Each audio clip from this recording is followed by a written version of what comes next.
Muy buenas noches, estimado docente. Mi nombre es Catherine Quintero y el día de hoy pues vamos a hablar acerca de las teorías de la personalidad, partiendo de tres personajes particulares: Sigmund Freud, Carl Jung y Alfred Adler.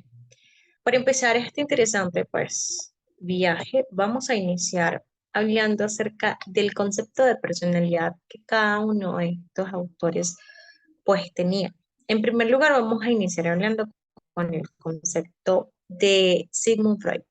Como lo vemos acá en la presentación, el concepto de Sigmund Freud es bastante interesante porque para él la personalidad estaba relacionada con el resultado, o sea, la personalidad era el resultado de procesos y conflictos internos que se daban más allá del inconsciente de la persona.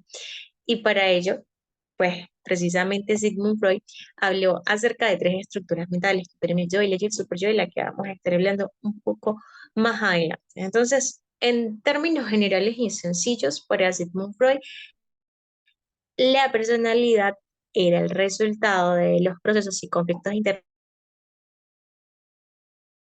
que se daban más allá de la parte consciente del ser humano.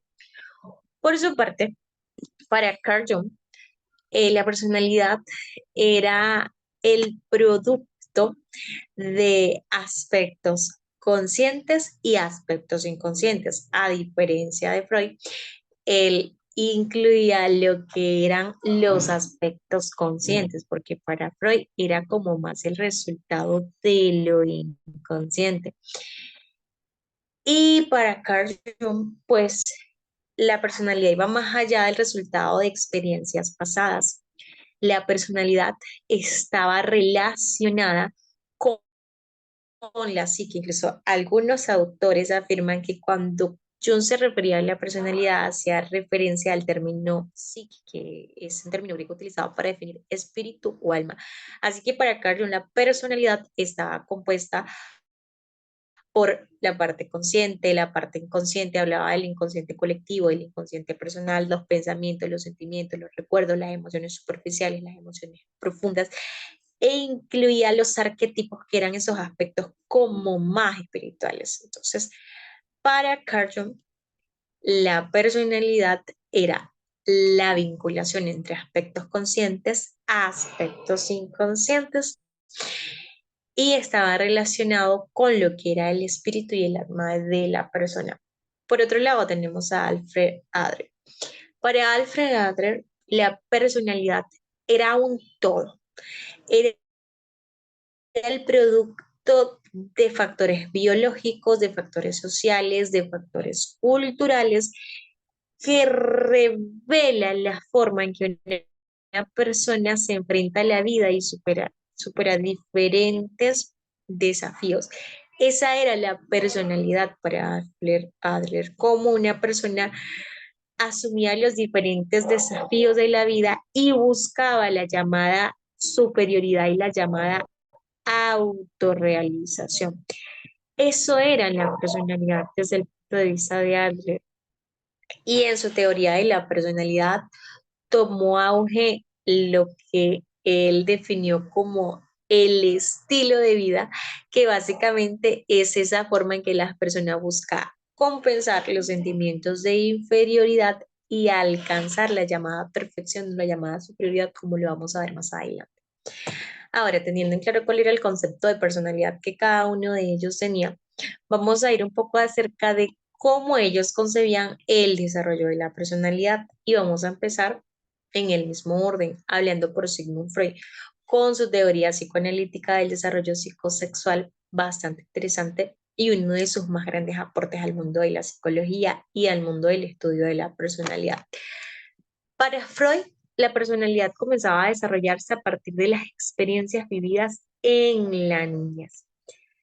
Y él hablaba de algunas etapas del desarrollo psicosexual en donde la privación del placer o el exceso de gratificación afectaban el desarrollo normal de la personalidad de una persona. Él hablaba de 5 etapas. En esas 5 etapas, cada una de ellas tenía un órgano, una parte del cuerpo, mejor dicho, donde se alcanzaba el placer. Cuando ese placer en esa etapa era privado o era excesivamente gratificado, se iba a generar lo que él llamó como una fijación y era lo que iba a manifestarse en ciertos rasgos de personalidad característico, particularmente en la edad adulta. Por ejemplo, la primera etapa psicosexual de la que él hablaba era la etapa oral, que iba desde el nacimiento hasta los 18 meses de edad. Allí, el centro de placer era la boca y el conflicto principal se daba a través del destete. Cuando el destete se daba de forma prematura, eso se iba a manifestar en unos rasgos pesimistas y hostiles en la adultez de la persona, pero cuando había una correcta gratificación, en esa etapa los niños en la adultez tienden a ser optimistas, tienden a ser un poco más agradables. Está la etapa anal que va desde los 18 meses hasta los 3 años y como su nombre lo indica, el centro de placer estaba en el ano y el conflicto principal se daba a través del control de las esfínteres. Cuando los padres son demasiado estrictos en ese aspecto de control de esfínteres, los niños pueden desarrollar algunos rasgos autodestructivos y obstinados en la edad adulta. Tenemos la etapa fálica que va de los 3 a los 6 años. Allí los niños empiezan a descubrir lo que son sus genitales y se desarrolla lo que es el complejo de Edipo y el complejo de Electra. Cuando no hay suficiente gratificación en esta etapa, los niños pueden tener problemas con su autoestima, incluso pueden presentar rasgos egoístas. Tenemos la etapa de latencia que va desde los 6 hasta los 12 años. Allí el interés por el sexo disminuye un poco, el interés por el placer, por así decirlo, disminuye y los niños empiezan a jugar sin dificultades con otros niños del mismo sexo, empezando a desarrollarse lo que son las habilidades sociales, las habilidades comunicativas. Tenemos la etapa genital, que va desde los 12 años en adelante, pues como lo vemos, el centro de placer está en los genitales, allí resurgen nuevamente los intereses sexuales que se habían adormecido en la etapa de latencia. Y en esta parte, si la gratificación se da de manera correcta, se puede desarrollar lo que es el sentido de responsabilidad y la preocupación por los demás. Así que para Sigmund Freud, el desarrollo de la personalidad se da a partir de estas conocidas etapas del desarrollo psicosexual. Ahora vámonos al caso de Carl Jung. Carl Jung tenía una propuesta bastante interesante, porque para Carl Jung, a diferencia de Freud, la personalidad no se desarrollaba en la niñez, sino que los desarrollos más interesantes ocurrían particularmente en la adultez, porque para Carl Jung la libido, que era ese impulso sexual del que hablaba Freud, no era simplemente sexual, sino que era una energía psíquica, algo donde se incluían diferentes dimensiones espirituales. Entonces, él comenzó a hablar de un proceso bien interesante que era el proceso de la individuación que se daba en la adultez media, no en la niñez. ¿Y qué involucra este proceso de individuación? Pues la integración de aspectos conscientes e inconscientes que permitirían lograr la autorrealización de la persona. ¿Cuáles son esos aspectos conscientes e inconscientes? Pues hay tres aspectos particulares, básicamente. En primer lugar, están las funciones psicológicas. Esas funciones psicológicas de las que hablaba Jung eran bien interesantes porque eran las que permitían desarrollar los patrones de juicio, la toma de decisiones, juegan un papel crucial en lo que son la percepción del mundo. Incluyen básicamente los pensamientos, la sensación, la intuición y los sentimientos. En esos aspectos conscientes conscientes también están lo que son los arquetipos, que son patrones universales, patrones heredados que van a influir en el comportamiento humano y por ende en el moldeamiento de la personalidad. Allí vamos a hablar de ello más adelante, pero destaca el arquetipo arquetipo sombra, el arquetipo persona, el arquetipo madre, el arquetipo humana. Eh, y están, y uno de los principales aportes de Carl Jung eran las actitudes de vida. Digamos que estas actitudes de vida tenían que ver con la forma en que una persona pues actuaba, por así decirlo, ante la vida y ante su entorno, por dirigir la energía hacia el mundo exterior, mientras que la actitud introvertida se centra principalmente en el interior, en la reflexión personal. Así que en resumidas cuentas, para Carl Jung, el desarrollo de la personalidad se logra a través de este proceso del que hablamos de individuación, que implica la integración de aspectos conscientes e inconscientes de la psique, como son la exploración de las funciones psicológicas, el reconocimiento de los arquetipos y lo que es las actitudes de la vida. Todo esto pues permite alcanzar la totalidad y la autorrealización personal. Si no se da el proceso de individuación, pues según algunos autores, el, el individuo no se puede convertir en un individuo, sino simplemente en un portador de imágenes inconscientes. Por eso es tan necesario que se dé este desarrollo de individuación en la perspectiva de Jung. Ahora vámonos a la perspectiva de Alfred Adler. Alfred Adler consideraba, en similitud a las posturas de Freud, que la niñez implica una etapa muy importante en el desarrollo de la personalidad, pero en sintonía, una sintonía pues similar a la de Jung, también consideraba que en la adultez se daban procesos muy importantes para el desarrollo de la personalidad. Entonces, en cuanto a la niñez, para Adler, la influencia de los padres era sumamente importante. ¿Por qué? Porque desde su perspectiva, el estilo de vida, esa manera de superar los desafíos, de alcanzar la autorrealización, de alcanzar la superioridad, empezaba a formarse desde edades muy tempranas, desde los 4 a los 5 años. Entonces, como se forma ese estilo de vida en edades tan tempranas, la influencia de los padres es determinante, es crucial en esta etapa, y no solo de los padres, sino que incluso también él hablaba de la importancia de los hermanos.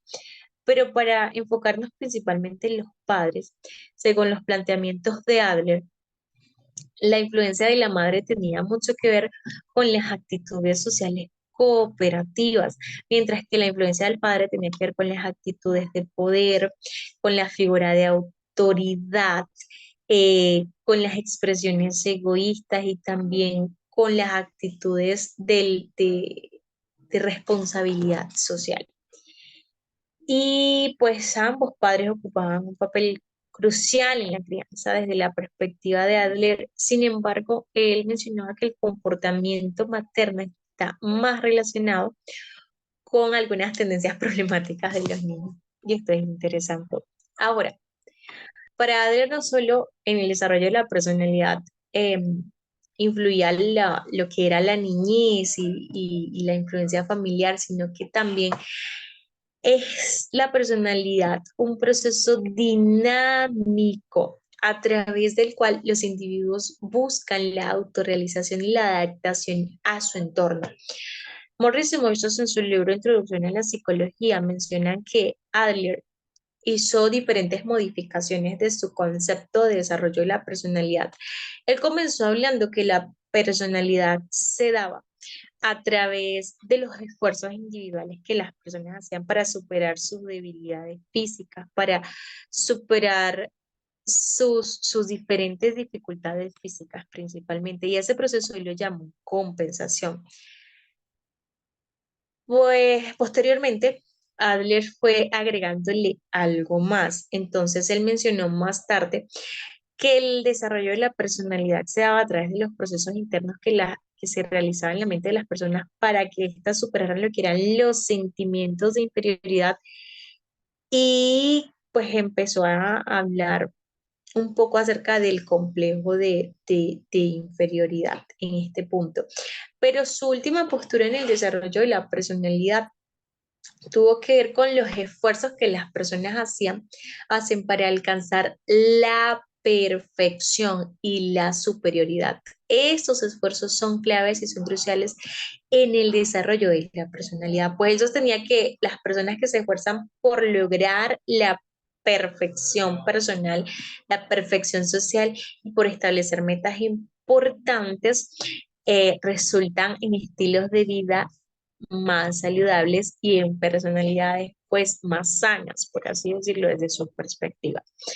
Ahora, teniendo en cuenta cómo es el desarrollo de la personalidad para estos autores, vamos a hablar un poco acerca de los procesos fundamentales en cada una de las teorías de ellos, perdón, y cómo esos procesos fundamentales influyen en la tipología de la personalidad. Vamos a hablar un poco de Freud. Freud propiamente no planteó una teoría, una tipología de personalidad, pero sus procesos fundamentales permiten identificar ciertas características en las personas y ciertos rasgos distintivos que pues pueden llevar a establecer una tipología, aunque él no la planteó y no vamos a hablar acá de una tipología de Freud, pero sí de algunos de esos procesos fundamentales que pueden pues permitir la evidencia de ciertos rasgos distintivos de personalidad. Entonces, en primer lugar, hablar de Freud es hablar de los niveles de conciencia que él planteó y de las estructuras mentales que fueron como uno de sus principales aportes en este punto. Para Freud, la personalidad humana era como una especie de iceberg, en donde lo que se ve es la punta del iceberg, lo pequeñito, algo mínimo, pero lo que está por debajo de esa punta del iceberg es casi que un universo completo. Él hablaba de tres niveles de conciencia. En primer lugar, del nivel inconsciente, que es lo que está por debajo de la superficie. Es eso inaccesible, es eso remoto, es eso primitivo, es un material profundo y difícil de conocer, que es lo que generalmente eh, es donde se reprimen ciertas emociones que causan dolor y a lo cual no se tiene acceso. También habló del preconsciente, que es una especie de material que está de alguna manera disponible, a veces es complicado de entender, se puede manifestar en sueños, se puede manifestar en fantasías, se puede manifestar en recuerdos, y que es una especie de filtro entre lo que es inconsciente y lo que es consciente. Y a él tenemos como que mayor accesibilidad. Finalmente tenemos la parte consciente, que son las ideas, los pensamientos, los sentimientos, que están allí conscientes de forma permanente, a lo que podemos acceder con facilidad. Él también hablaba de las estructuras mentales y habló, como lo mencionábamos al inicio, de tres estructuras mentales particulares. En primer lugar, Freud habló del hecho. Por ejemplo, el hecho para Freud estaba vinculado con los principios de placer. El ello es primitivo, el ello es fuente de impulso, el ello es biológico y el ello es bastante inconsciente. También tenemos, por otro lado, el yo. El yo hace referencia a la parte racional, al principio de la realidad, es la parte como más competente de la personalidad, la parte más consciente, como lo vemos acá, aunque tiene una pequeña parte en el inconsciente. Y tenemos el super yo, que está formado por las reglas, por los ideales de la sociedad que el individuo ha ido internalizando. Tiene una parte consciente, tiene una parte inconsciente. Y Freud también habló de algunos mecanismos de defensa, porque es que en en el mundo ideal, según la perspectiva psicoanalítica, el ello, el yo, el super yo, están en armonía. El yo satisface las demandas del ello de manera razonable y aceptable para el super yo. Pero para Freud, cuando el yo no logra controlar los impulsos del ello de manera adecuada para el super yo, se empiezan a experimentar procesos de ansiedad, procesos de desasosiego, procesos de incomodidad. Y ante estos procesos, el yo utiliza algunos mecanismos de defensa para evitar algunos impulsos inaceptables del hecho. Entonces, esos mecanismos de defensa están resumidos en esta tabla de Morris y May de la siguiente manera. Negación, represión, proyección, identificación, regresión, intelectualización, formación reactiva, desplazamiento y sublimación. Hablemos un poquito de la negación, que es ese mecanismo de defensa en donde nos negamos a reconocer una realidad que nos duele, que nos amenaza, que nos frustra, que nos causa mucho dolor. Tenemos también, por ejemplo, la represión. Es ese mecanismo que nos lleva a sacar de mi conciencia lo que me causa incomodidad, lo que me causa dolor. Tenemos la proyección y eso que nos lleva a atribuir a otros mis propios motivos, mis propios sentimientos, lo que está reprimido, el deseo que está reprimido. La identificación es eso que me lleva a adoptar las características de alguien más para de esa forma yo evitar sentirme como incompetente, como incapaz. La regresión es el regresar, el volver y adoptar conductas infantiles, conductas de mi pasado. La intelectualización es eso que me lleva a pensar de manera abstracta, diferente a los problemas que me estresan y busco distanciarme de ellos. La formación reactiva que me lleva a expresar mis ideas, mis emociones, de una forma exagerada y casi que totalmente opuesta a lo que realmente siento y creo que estoy reprimiendo.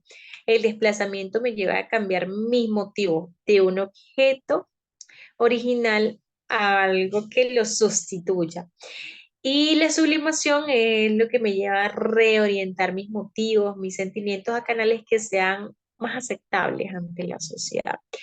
Entonces, como lo mencioné al principio, aunque desde la perspectiva freudiana no hay una tipología de la personalidad, todos estos aspectos evidencian un proceso como de interacción dinámica entre el yo, el super yo, una aplicación de mecanismos de defensa que nos permite como que hacer frente a diferentes conflictos internos. Todo esto permite configurar una personalidad única en cada individuo y esto es clave definitivamente pues para entender la diversidad en los tipos de personalidad que se aprecian a nivel de la sociedad. Ahora, vámonos con Carl Jung. Carl Jung y Adler sí establecieron una tipología de personalidad bastante interesante. Entonces, como estuvimos hablando al principio, para Carl Jung, el desarrollo de la personalidad estaba dado por un proceso, por el proceso de individuación, que es como que la integración entre aspectos conscientes y aspectos inconscientes. La integración de las funciones psicológicas, la aceptación de los arquetipos, la integración del binomio introversión-extroversión. Todo esto va a constituir lo que es la tipología de personalidad de Jung. Pero vamos a empezar hablando de cada uno de ellos. Por ejemplo, los arquetipos, como ya lo vimos, son modelos heredados, modelos que vamos adquiriendo a lo largo de nuestra vida. Y él habló de diferentes arquetipos, el maná, la madre, padre, eh, bueno, se me escapan otros, pero hoy vamos a hablar particularmente de tres de ellos que son como que los más importantes, los más destacados en este punto. En primer lugar, vamos a mencionar acerca del arquetipo persona. Es proveniente del término latino máscara y es ese elemento de nuestra personalidad que se proyecta ante los demás, es lo que los otros pueden ver, es el yo público y muchas veces lo que se ve no es lo que hay por debajo, es eso que aparentamos ser, por así decirlo.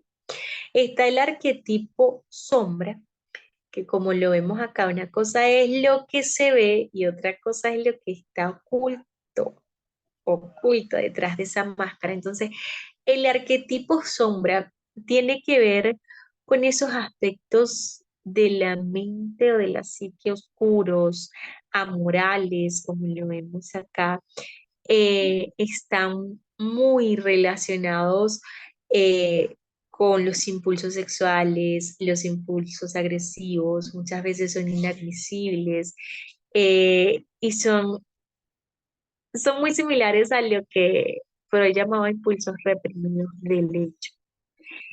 Y también está el arquetipo ánima y ánimo, que también es bastante particular porque él hablaba en este arquetipo de que los seres humanos tienen aspectos de ambos sexos en su personalidad.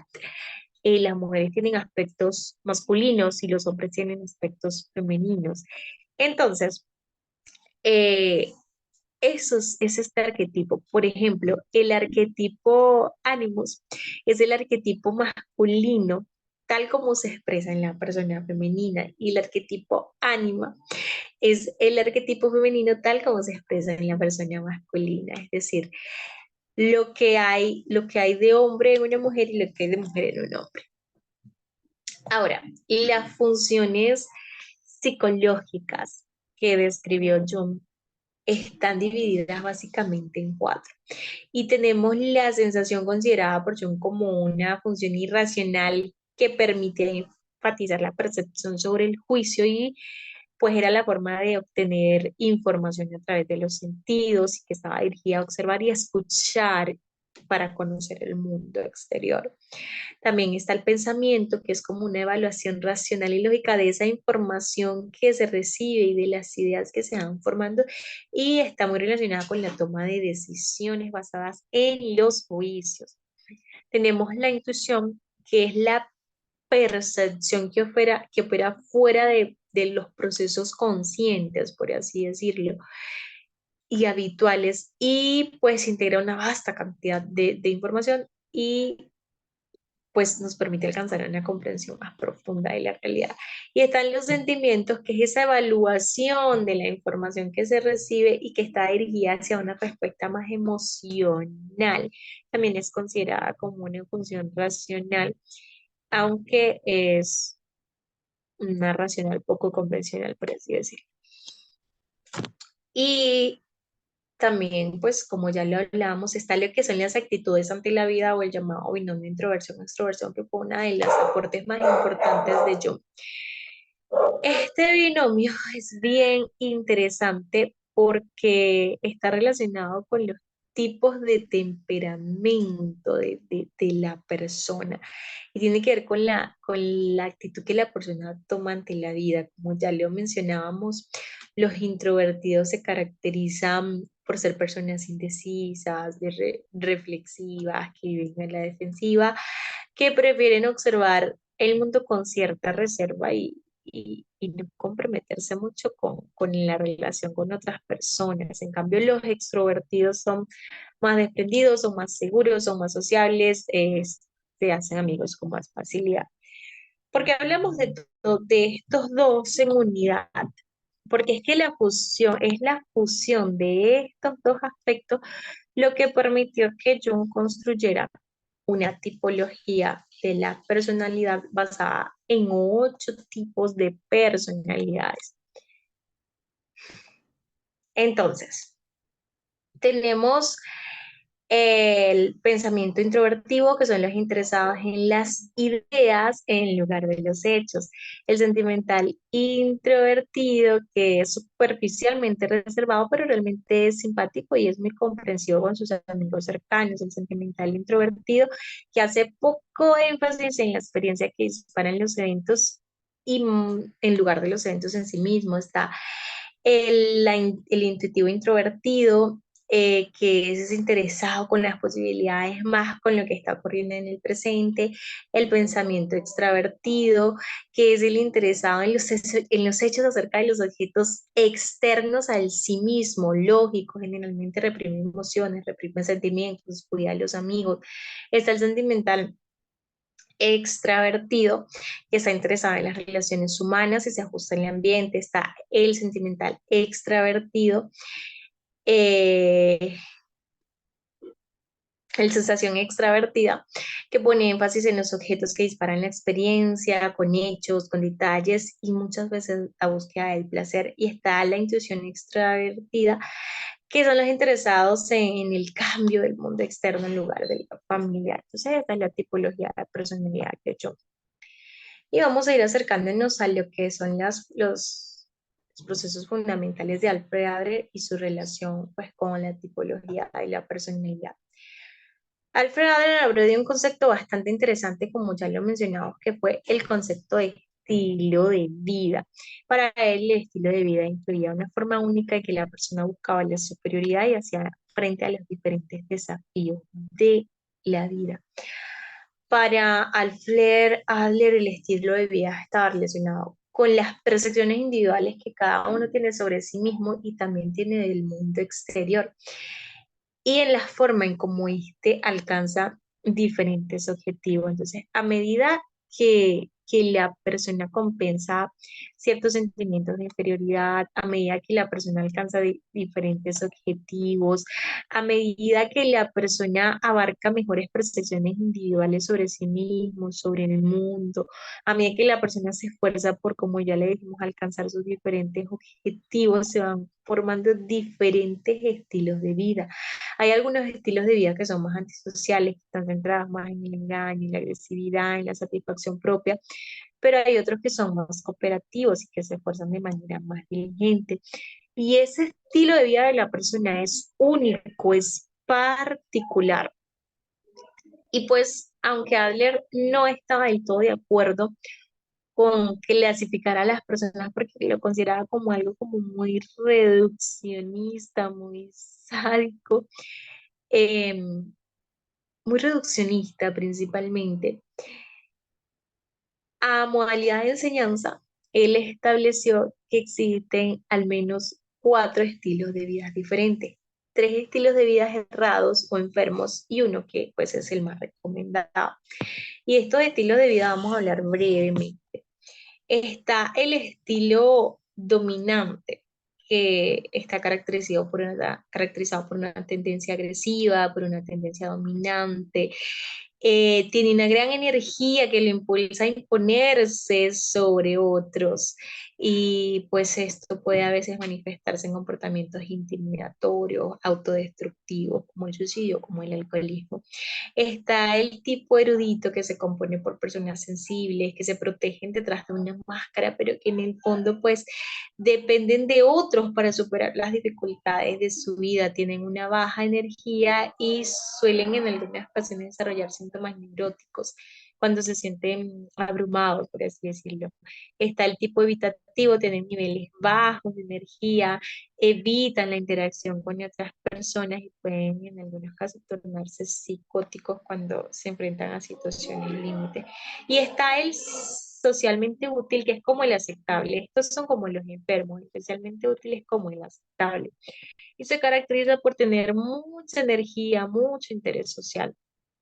Y le permite a las personas ser sanas y contribuir positivamente a la sociedad.